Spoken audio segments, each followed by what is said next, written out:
একটা শব্দ যেটা আমাদের সবাইকে বিশ্বাস করতে হবে, সবাইকে মরতে হবে, সবাইকে এই দুনিয়া ছেড়ে চলে যেতে হবে। সে আস্তিক হোক, সে নাস্তিক হোক, সে ইমানদার হোক, সে বেঈমান হোক, সে মুমিন হোক আর সে কাফের হোক, সবাই এক বাক্যে একটা কথা বিশ্বাস করে, সেটা হলো যার জন্ম আছে তার মৃত্যু আছে, মরণের হাত থেকে কেউ বাঁচতে পারবে না। আওয়াজ তুলে বলুন ঠিক কিনা? এই মরণ আর জীবন এটা কার সৃষ্টি? বিশ্বাস হলে আরেকবার জোরে বলেন কার? আল্লাহ রাব্বুল আলামিন সূরা মুলক 2 নম্বর আয়াতের মধ্যে আল্লাহ তাআলা বলেছেন, আল্লাযী খালাকাল মাউতা ওয়াল হায়াতা লিয়াবলুয়াকুম আইয়ুকুম আহসানু আমালা ওয়া হুয়াল আজিজুল গফুর। আল্লাহ তাআলা বলছেন, আমি আগে মরণ সৃষ্টি করলাম, তারপরে জীবন দিলাম।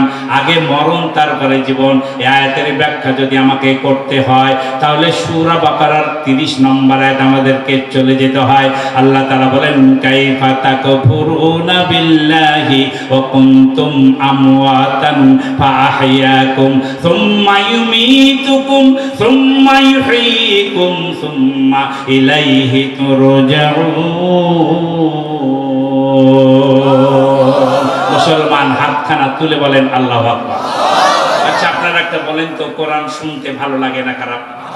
এই মুসলমান সত্য করে বলেন, ভালো না খারাপ? আরেকটা প্রশ্ন করি, কোরআন শুনলে ইমানদার মুসলমানের ইমান কমে না বাড়ে? বাড়লে তো কোনো প্রতিক্রিয়া হবে, নড়া নাই চড়া নাই, মুখে আওয়াজ নাই, বুঝবেন তার ইমানটাই ঠিক নাই। ঠিক না বেটি? রাগ করছেন? তাহলে কোরআন তেলাওয়াতের পরে আমার কণ্ঠ ভালো নয়, এটা আমি বিশ্বাস করি, কিন্তু কোরআন তো খারাপ নয়। ঠিক না বেটি? কোরআন শোনার পরে যার কোনো প্রতিক্রিয়া হবে না, আপনি নিজের বিচার নিজেই করবেন, আপনার ঈমান দুর্বল আছে। রাগ করছেন? আল্লাহ রাব্বুল আলামিন সূরাতুল বাকারার মধ্যে বলেন, কিভাবে তোমরা সে আল্লাহকে অস্বীকার করো, অথচ তোমরা প্রথমে ছিলে মৃত, তারপরে আমি আল্লাহ তাআলা জীবিত করেছি, আবার দেব মৃত, আবার হবে জীবিত। এবার দেখেন যে শেষবারের মতো জীবিত হবে হাসরের মাঠে। ওই জীবিত হওয়ার পরে আর কেউ কোনোদিন মরবে না, মরণের মরণ হয়ে যাবে, কোনোদিন মরণ হবে না। তাহলে প্রথমে মরণ, তারপরে জীবন, এরপরে আবার মরণ আসবে, তারপরে আবার জীবন আসবে। আওয়াজ তুলে বলুন ঠিক কিনা? আল্লাহ তাআলা বলেন, মরণ জীবন আমি আল্লাহ তাআলা এটা সৃষ্টি করেছি এই কারণে, লিয়াবলুয়াকুম আইয়ুকুম আহসানু আমালা, তোমাদের মধ্যে তোমাদেরকে আমি পরীক্ষা করব, মরণ দিয়া জীবন দিয়া, এটা দিয়ে আমি আল্লাহ তাআলা পরীক্ষা করব। আমি দেখে নিব কার কেমন ভালো রেজাল্ট হয়, কে কেমন রেজাল্ট করতে পারে। তাহলে ভালো রেজাল্ট করার জন্য, ভালো পরীক্ষা নেওয়ার জন্য আল্লাহ তাআলা আমাদের মৃত্যুর ব্যবস্থা করেছেন, জীবনের ব্যবস্থা করেছেন। আরেকবার বলুন ঠিক কিনা? আল্লাহ রাব্বুল আলামিন সূরাতুল জুমআ 8 নম্বর আয়াতের মধ্যে বলেন, কুল ইন্নাল মাউতাল্লাযী তাফিররুনা মিনহু ফাইন্নাহু মুলাকীকুম সুম্মা তুরাদ্দুনা ইলা আলিমিল গায়বি ওয়াশ শাহাদাতি ফায়ুনাব্বিউকুম বিমা কুনতুম তা'মালুন। মুসলমান ঈমান থাকলে আরেকবার বলুন আল্লাহু আকবার। হে নবী, আপনি বলে দেন, নিশ্চয় প্রত্যেককে মৃত্যুর স্বাদ গ্রহণ করতে হবে, মরণের মোকাবেলা করতেই হবে। মরবে না এমন কোন মানুষ দুনিয়াতে আছে নাকি? মরণ থেকে পালাও তুমি, মরণ তোমায় লইবে ঘিরি, যদিও সুদূর আকাশে পানি, পালাও সেথায় লাগিয়ে সিঁড়ি। এ মহারোগের চিকিৎসক নেই, নেই রে ঔষধ জগতে, পালিয়ে কাতর হইলে কি হবে, বাঁচাতে পারবে না তোমাকে। মরণের ভয়ে সিংহাসন ছেড়ে, দেশের রাজত্ব ক্ষমতা ছেড়ে তুমি যতই দাদু বাবুর বাড়ি পালিয়ে যাও, ক্যান্সার তোমাকে ধরে ফেলবে, সময় মতো তোমার মৃত্যু চলে আসবে। আওয়াজ তুলে বলেন ঠিক কিনা? মরণের ভয়ে দেশ ছেড়ে পালিয়ে যেয়ে কোনো লাভ নাই, মরতে হলে নিজের ঘরেই মরো। আওয়াজ তুলে গান ঠিক না বেঠি?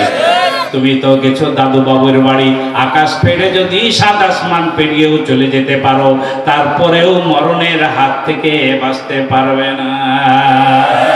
আওয়াজ তুলে বলেন ঠিক না বেঠি? আরো জোরে বল। আজ বেজানা কাল বেজানা জানা তো এক বেদিহাই চল মুসাফির বাঙ্গা তুরে রাস্তা বহু দূর হায় আল মাউত কাসিন কুল্লু নাসিন শারিবু আল কবর বাইতিন কুল্লু নাসিন দাখিলু আজ হোক কাল হোক মরণ তোমাকে বরণ করবে আর মৃত্যুর স্বাদ প্রত্যেক মানুষকে গ্রহণ করতেই হবে কবর নামক স্থানে সবাইকেই যেতে হবে আওয়াজ তুলে বলেন ঠিক কিনা যত বড় রাজ সিংহাসনের মালিক হও কোন সিংহাসন কাউকে চিরকাল বাঁচিয়ে রাখবে না তাকিয়ে দেখো ফেরাউনের দিকে যদি বিশ্বাস না হয় চলে যাও এখনো মিশরের কায়রো শহরে সেখানে গিয়ে দেখে আসো কাচের ঘরের মধ্যে বিরাট সম্পদশালী অর্থশালী ক্ষমতাধর সেই ফেরাউনের লাশ এখনো বিদ্যমান রয়েছে আওয়াজ তুলে বলেন ঠিক কিনা চলে যাও ইরাকের বাগদাদ টাউন থেকে 80 কিলোমিটার দূরে ব্যাবিলন নামে একটা ধ্বংসস্তূপ টাউন আছে এই টাউনের মালিককে আল্লাহ তাআলা এত বড় ক্ষমতা দিয়েছিল গোটা পৃথিবীর সে রাজত্ব করেছিল একদিন দুই দিন তিন দিন নয় 400 বছর ধরে গোটা পৃথিবীর রাজা ছিল তার নাম ছিল নমরুদ এই নমরুদের অবস্থাটা তোমরা যে দেখে আসো একটা ন্যাংরা মশা দিয়া আমি তার চিরকালের বিদায় করে দিয়েছি শুধু তার বিদায় করি নাই তার গোটা টাউনটাকে এমন ভাবে গজব দিয়ে ধ্বংস করে দিয়েছি এই ধ্বংসস্তূপ কিয়ামত পর্যন্ত থাকবে কিন্তু এই টাউন সংস্কার করে ওখানে কেউ বাস করার কোনো মানসিকতা কোনো মানুষের অন্তরে পয়দা হবে না গজবের জায়গা যে দেখে আসেন ইরাক থেকে 80 কিলোমিটার দূরে বাগদাদ শহরের 80 কিলোমিটার দূরে ব্যাবিলন টাউন এখন আছে এসব ইতিহাস বিশ্ববাসীর কাছে ক্লিয়ার আওয়াজ তুলে কোন ঠিক না এজন্য আল্লাহ রাব্বুল আলামিন কোরআনুল কারীমে ভালো করে শুনেন এক কথা তিনবার বলেছেন কয়বার এক কথা আল্লাহ তিনবার বলেছেন সূরা আলে ইমরানের 185 নম্বর আয়াত আল্লাহ তাআলা বলেন কুল্লু নাফসিন যায়িকাতুল মাউত ওয়া ইন্নামা তুওয়াফাউনা উজুরাকুম ইয়াওমাল কিয়ামাতি ফামান যুহজিহা আনিন নারি ওয়া উদখিলাল জান্নাতা ফাকাদ ফাজ ওয়া মাল হায়াতুদ দুনিয়া ইল্লা মাতাউল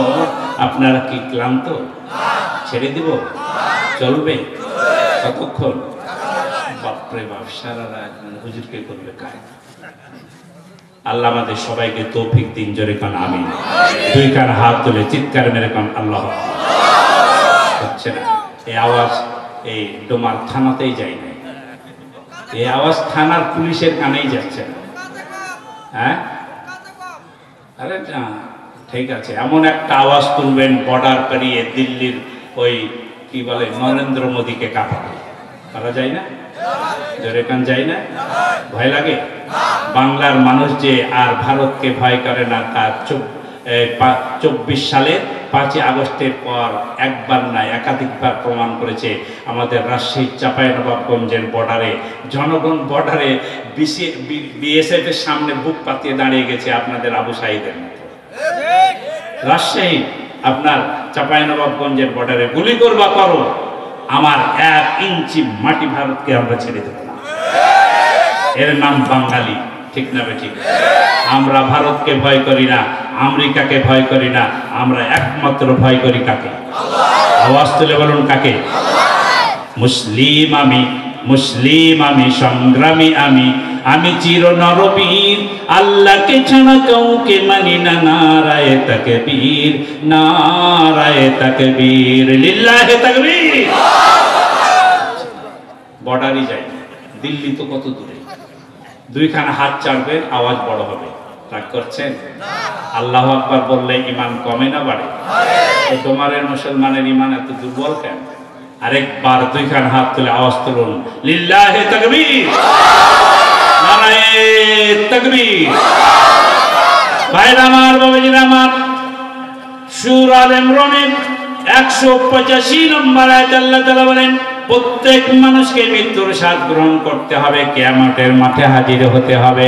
যারা জাহান্নাম থেকে মুক্ত হবে, জান্নাতে যাওয়ার খবর পাবে, এরাই হলো সফল কাম।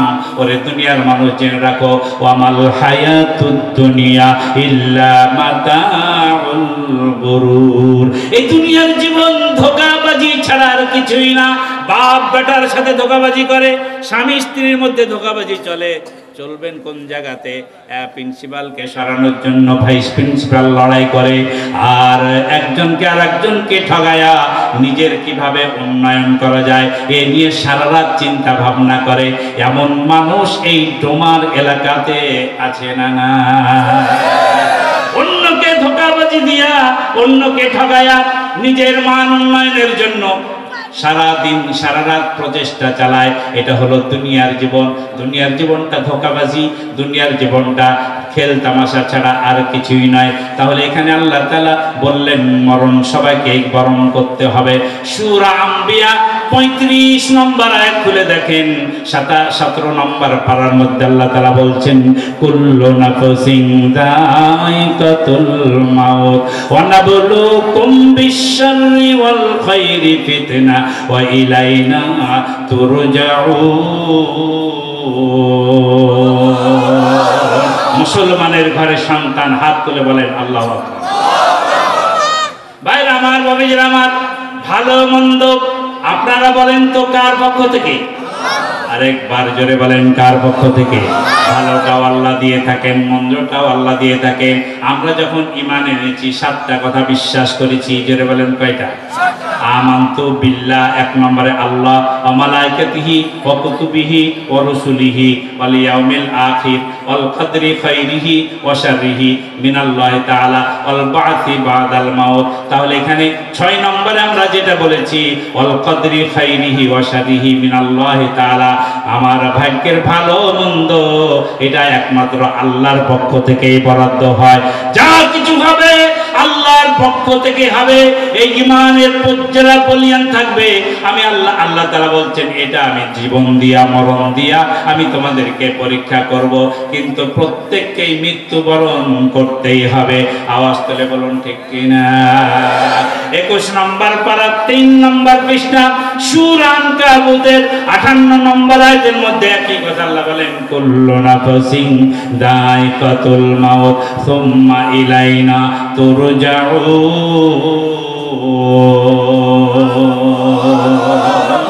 তাহলে কুল্লু নাফসিন যায়িকাতুল মাউত কোরআনে কয়বার আছে? হ্যাঁ, জোরে কোন? 3 বার আছে। 3 বার একই কথা আল্লাহ বলেছেন, বারবার বলে দিয়া বিশ্ববাসীকে সাবধান করেছেন, এই দুনিয়ার ধোঁকাবাজি ছেড়ে দাও, মরতে হবে, মরতে হবে। মরণকে সব সময় স্মরণ